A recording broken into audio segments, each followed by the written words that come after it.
This is our Bobcat 328D mini excavator. We haven't had it on here much since we bought it. We haven't been using it. I've been working on the seat. We haven't showed much about it. Got the seat out, got the floorboard out. I've been working on the fuel system. Let's get into it.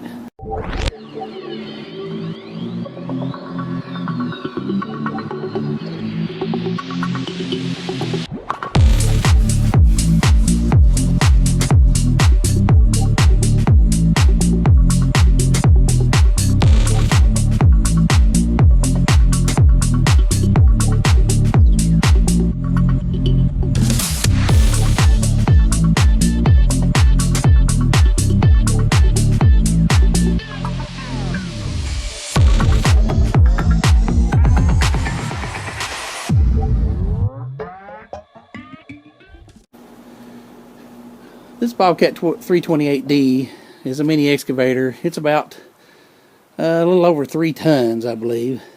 It doesn't have the sliding tracks, I guess you could say, expandable tracks, I think. At least I don't think it does. I don't know that much about it. We've got it took apart right now. I cleaned it, washed everything real good. And we thought, the previous owner, I'm only the third owner of the machine, the previous owner said when it got down to a half a tank that it would start running out of fuel.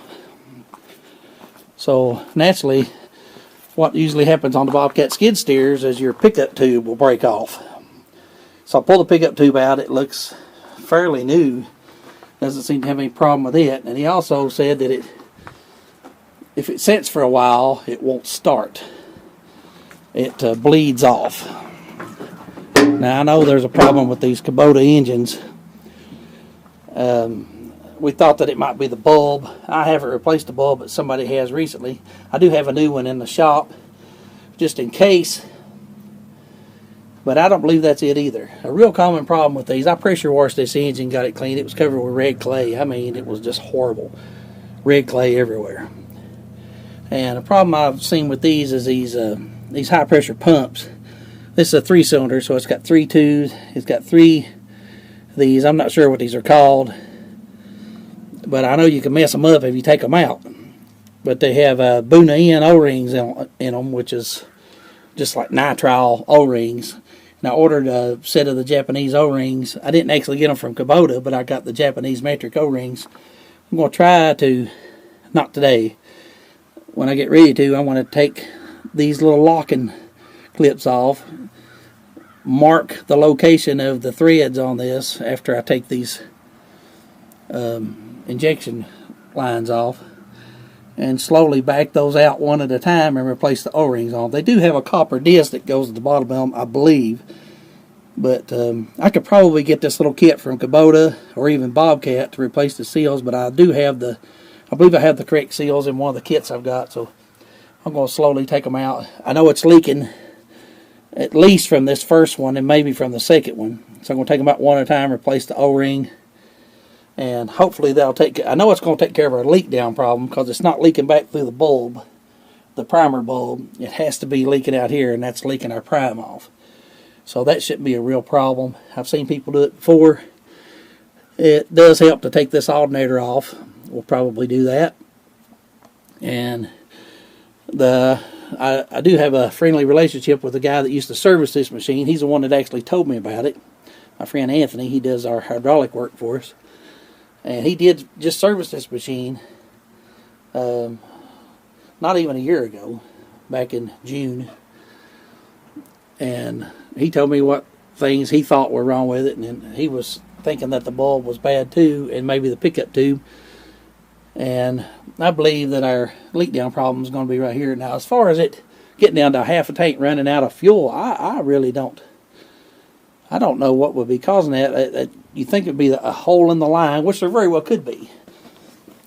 The previous owner told me that this line vibrates down here, gets cramped like that, and makes it hard. It kind of stars it for fuel. But I don't know what getting down to a half tank would have to do with it. It's got a full tank in it. What I want to try to do is run it for a little while and run it down below a half a tank and just see if I have any issues with it. But I want to fix these O-rings first, but I'm not going to do that today.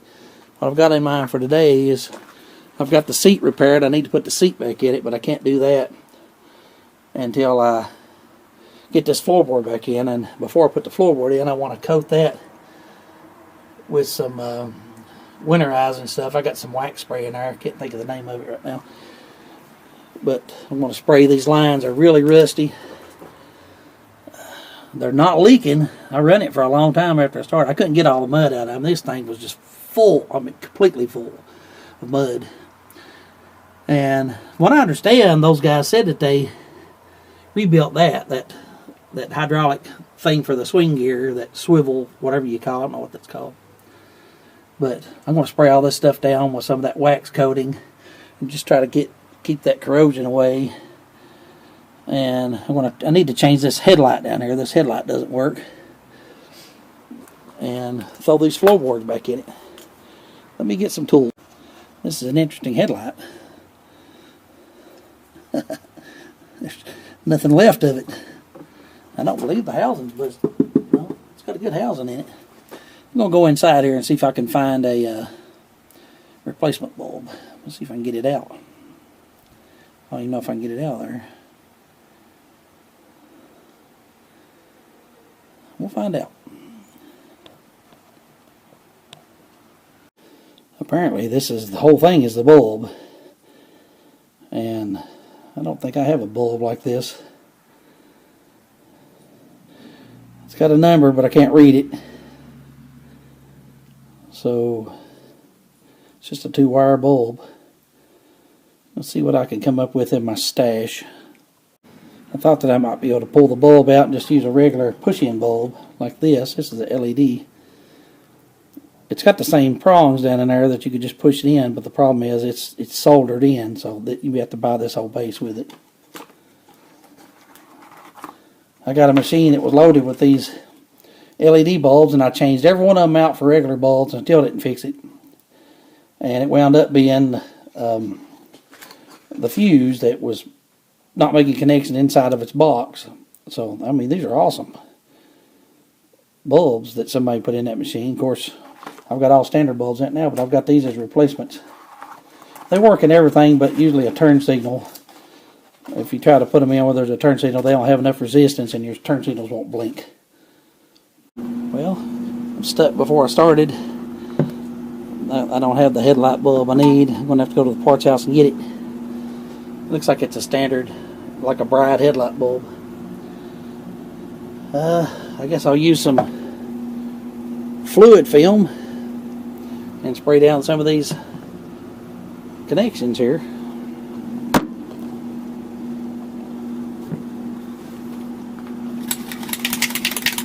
Shake that good. Just try to slow the rust down just a little bit. That's all I'm really interested in. This is just, I think it's just some kind of wax.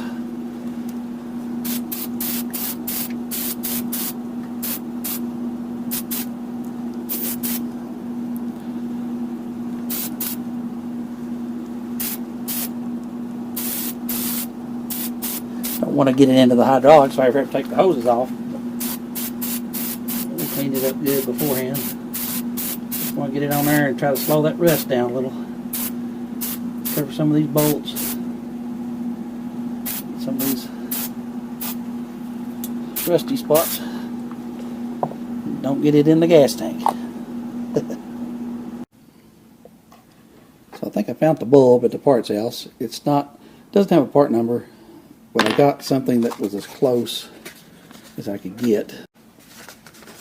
I hate to open it, I can't take it back, but it's a 896 Sylvania. It just says basic on it, whatever that means. Now, you should probably put some gloves on. You shouldn't handle these halogen bulbs.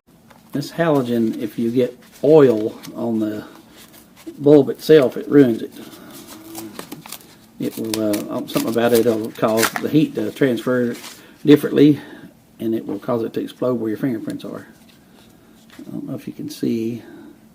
It has the same tabs inside and the same tabs outside.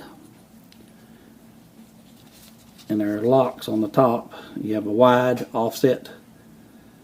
And I believe this is going to work. The two little tabs on the back appear to be the same size.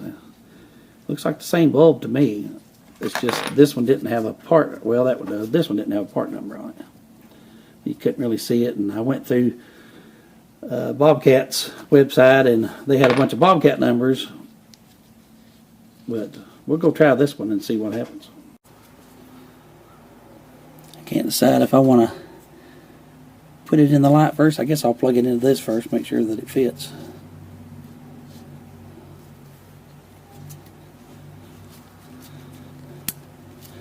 Locked right in. See if I can get it down here without breaking it. I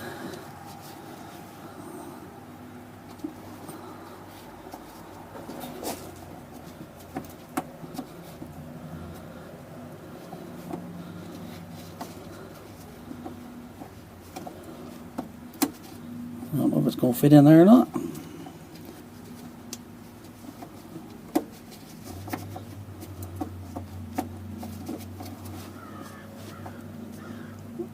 The crows have decided to join us.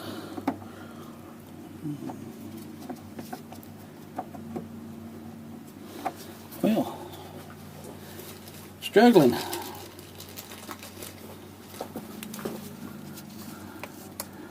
Okay, the big one goes there.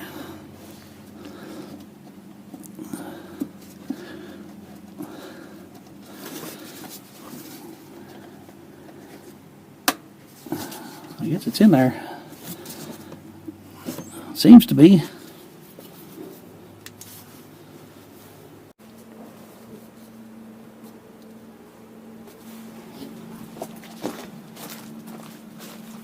Not very bright. This one's a halogen sealed beam up here, and this one's just a plastic case. It's not very bright, but it will show the ground, I guess, at night. So it seems to be working. Get a little light down in there too. So I need to look around and see if I can find a replacement. I think Bobcat's got the whole entire assembly for like 40 bucks. It might even be LED. Might be able to polish it a little bit too. We'll see. At least we got that much of it done. Now it's time to put the floor back in.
There it is, the panels and the floor. I put a little bit of rust preventer paint down underneath. It's getting dark on me. Getting cold too. So took a little bit of that. This thing is so cold that I can't get it to flatten out. I'm going to have to let it sit out in the sun, then loosen these up and push it towards it. But it'll do for now. At least it'll keep the rain out of the gas tank anyway. So that should take care of that little part of it. And now it's time to move on to something else. Got it started up. Got our lights on. It's dark. Look at that bright. Good. Probably put some LEDs in it or something like that.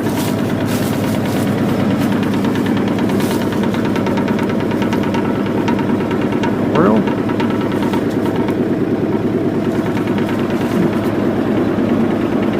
I don't know what that's even attached to. That can't be rubbing there all the time. Huh.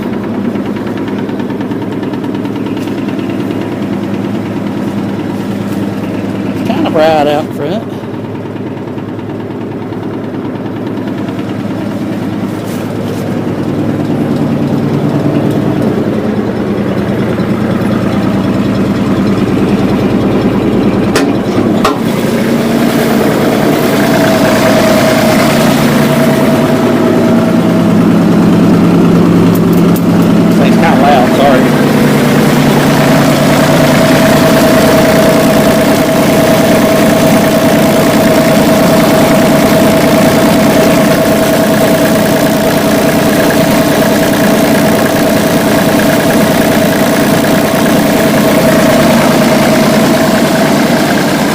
You can see the diesel just starting to come out. It's going to have those O-rings put inside of that pump on the high pressure side. That's just a little quick video, an update on our Bobcat 328D mini excavator. It's got a big piece of plexiglass in the back that I hate. We're going to have to get rid of it. And I'll either take it out this summer or I don't know. It kind of keeps the seat dry, I think, but we may put a clear piece in. Plexiglass got so high, so many people's been buying it for these snot barriers that they've been putting in these stores and restaurants that you can't get a piece of plexiglass right now. That piece up there that size, I priced it at like $70, and I think it's for 1/4 inch. I don't really need a 1/4 inch. That's not a 1/4 inch. That might be, I don't know, it's a little over 1/8 of an inch. Might be 1/8. Pretty flimsy. Bobcat 328 Mini X. We've not got any videos of using this thing yet. I hope to.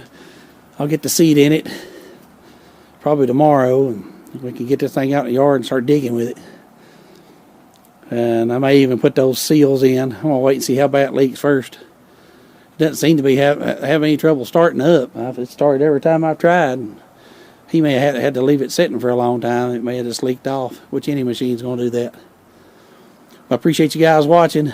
Stay tuned for more on this thing, and we're just about done with our T250 track loader. We should have that thing out and plowing dirt here in a couple of days. Come back and join us. Hit the notification bell if you want to see our updated videos. Also, subscribe. We need all the subscribers we can get. We appreciate everybody that rides along. Thanks for watching, guys. Stay clean.